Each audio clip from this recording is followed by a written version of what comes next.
Hello, my horror-loving dudes. I'm Killjoy Jake, and today we're talking a little bit about Scream 6. Did I say a little bit? Actually, a lot of bit, because we have so much to talk about from this past week. Let's get into it. Well, sometimes that is better.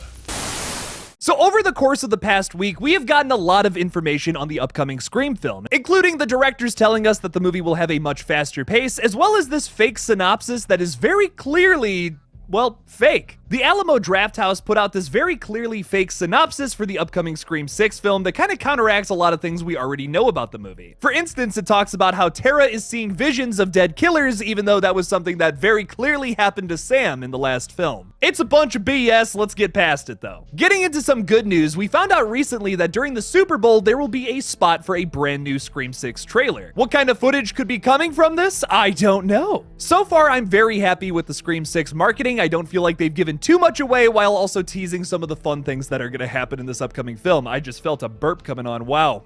Okay, there we go. We got it out. Let's keep going. What I was saying though is I'm very happy with how they're marketing this movie so far. They're not giving away too much about it, and the trailers haven't been filled with spoilers, like who both of the killers are this time around. So that's already a step in the right direction. I am a little worried anytime we're about to get new footage from a movie from trailers, because the point of a trailer should be to tease and hype it up, not spoil an entire aspect of the film. So hopefully this new trailer or any new bit of marketing doesn't do that. That makes old Jake here cry himself to sleep at night. One more smallish kind of story I want to talk about, and then we got a big old nasty thing to talk about regarding Empire Magazine. So one other small thing, talking about a brand new Twitter post that came out today from the Scream account. The post featuring a picture of our core 4 characters, Sam, Tara, Mindy, and Chad. It was captioned, "Keep your friends close and your killers closer." All right, what the heck's going on with that S there, buddy? Huh? How many killer or killers are going to be in this movie? Now, the official Scream accounts have been posting something like this for the past couple of days. It's not really anything too shocking that they would say something like this,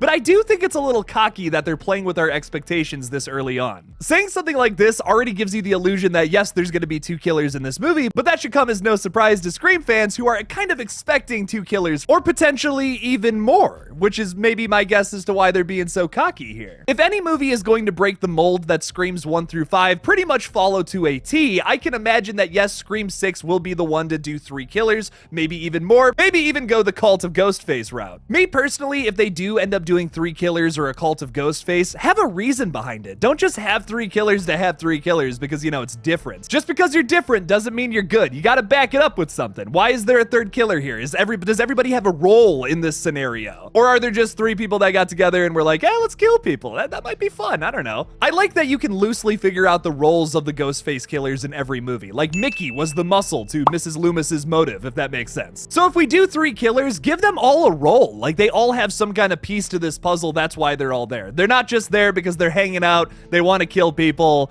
Yeah, give me a little more than that. And the Cult of Ghostface route is definitely a little different because if you have like 8 followers and 1 leader, you're not gonna have like all 9 of these people go on some tirade about why they're there. That would suck and would be really long, and I don't really want to see that. But I am fine with seeing 8 of those people totally brainwashed and kind of following the command of this one leader, whoever it may be. So whichever route they end up going with Scream 6, I just hope it's purposeful and not just because it's something that's never been done before. Because that doesn't typically end up going well unless you have a reason to be doing this in the first place. All right, but now let's talk a little bit about this new Empire Magazine article. I want to thank Kay on Twitter for pointing this out to me. I probably wouldn't have found it otherwise, so thank you so much. The reason I want to talk about this is because there are many quotes from the directors talking about the feel of the new film and how it's going to differ from the previous entries. Hopping right into that, Tyler Gillette, one of the members of Radio Silence who's directing this film, says, "We don't want Scream 6 to be a retread of 5. And there's really nothing more different to Woodsboro than New York City. Just setting it there immediately gave the entire project a different tone and a feel and an energy that translates throughout the movie." Continuing, Gillette says, "One of the fun parts of developing the script was, what are the sequences that feel so iconic to New York that they can only exist in this movie? That was the carrot that was dangled in front of us. Our imaginations were running wild with how many cool potential set pieces there could be just based on what the city can offer. We talked specifically about the kills and wanting to design things that are so distinct in their identity that you can say, oh, that's the garage door kill. The location locations within New York really lend themselves naturally to those very identifiable, very distilled fun concepts. There are a handful of really intense, really unique set pieces in this. I was saying from the beginning that they have to play into some of these New York set pieces because that would just be so much fun. And let's take a quick journey back to the late 80s when Jason Voorhees himself was taking a boat ride all the way to Manhattan, but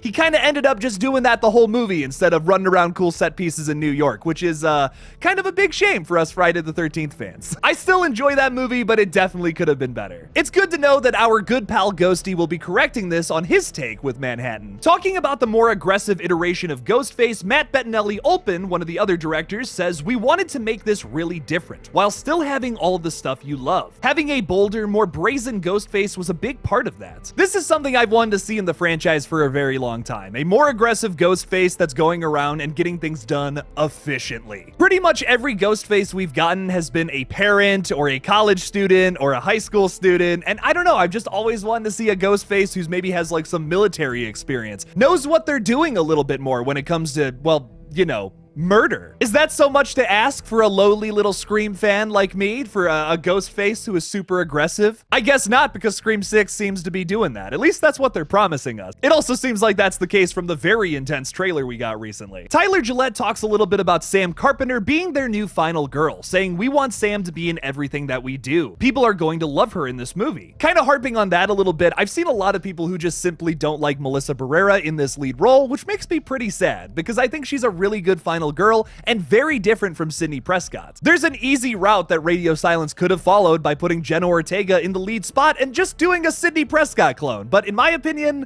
that would have sucked. I love Jenna Ortega and she's an amazing actress, but if they would have put her in that lead role, she would have been that nice, sweet, innocent girl who has an unfortunate thing happen to her and, well, gets sucked up into it and has to deal with that trauma later in life. That is exactly Sidney Prescott. I'm so glad that's not the route that they went, and I'm also very glad that Jenna Ortega is still a part of this, because she kicks ass, and my god, she's amazing as Tara. I also want to add that I love Melissa Barrera as Sam Carpenter. I don't think she's that bad, and I don't really know why people hate her so much. She's doing a great Billy Loomis impression, I'll tell you that much. Matt Bettinelli-Olpin points out that nobody is safe in the Scream universe, saying, "I think in the DNA of Scream, and one of the many reasons we all love Scream so much is because it's not safe. It's the only franchise for both of us that managed to have that tension and that lack of safety throughout." The only thing I have to say to that is Kirby and Gale could absolutely die in this movie. These are the same folks that killed Dewey, everybody. Nobody's safe. This is a horror movie. Don't forget that. Talking about the unusually accelerated 14-month production schedule, Tyler Gillette says making movies is sort of like the Goldilocks story. It either takes way too long or it happens way too fast. Shifting the conversation into the pacing of the overall film, Tyler Gillette says it really moves like it's on rocket fuel. You sit down, it starts, and the movie is just a ride. You get off 2 hours later and you feel like you haven't taken a breath. This starts and it just goes. So there aren't really these large pockets to talk about other movies. It of course has all of the fun nods and meta commentary, but we really loved how accelerated the story is. It felt like a reflection of how accelerated the process of making it was. Now, I've seen a few people talk a little bit about this, about the meta commentary. This is not the first time that Tyler Gillette or other people from this movie have kind of said that, yes, this one backs off the meta humor a little bit. That is not a negative thing in my mind, because let's compare this to Scream 4, where really my only big gripe with that movie is that the meta commentary hits you every 5 seconds. And it's a little much. It's a little much, honestly. Meta commentary is great in doses, but when you're constantly just pitching it at me like softballs to my face,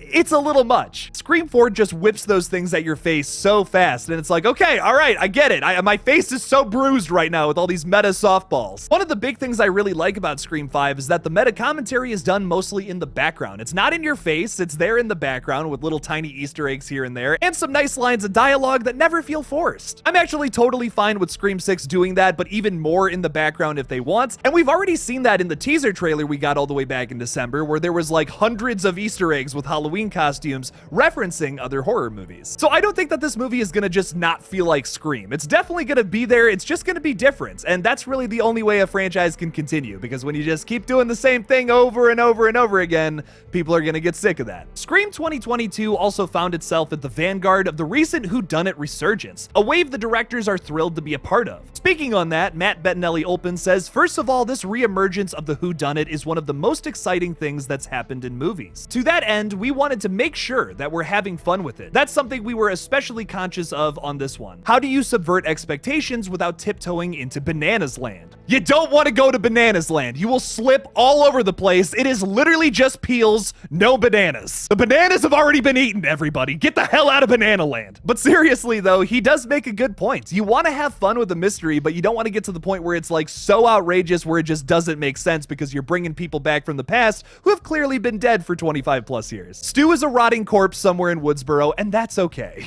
And listen, if you're upset with the fact that Matthew Lillard is probably not going to be in this upcoming movie, there is gonna be a new movie where he's the villain in it, and it's live action, and it's gonna be awesome. Five Nights at Freddy's, baby, which just started filming. He's only rumored to be playing a villain, but still, it's gonna be something. Horror movie with Matthew Lillard. It's on the way. It's coming out next year. So don't be too upset if you don't see your favorite Ghostface killer in this new movie. We're gonna get some new people. I'm excited for that. I'm excited for new people to put in the rankings. You know, think about that. We have 9 Ghostface killers now. What, maybe we have 11 or 12 or 18. Who knows what's gonna happen at the end of Scream 6. That's more exciting than just having another Stu, you know? I don't know. Maybe that's just me, I guess, though. But what do y'all think about all these big Scream 6 updates? Leave me something about it in the comments below. Thank you all so much for watching this brand new Scream 6 update. Don't forget to like this video and subscribe for more horror content in the future. Please consider supporting me on Patreon by clicking that link in the description below. Thank you all again for watching, and as always, don't forget to kill it out there, y'all.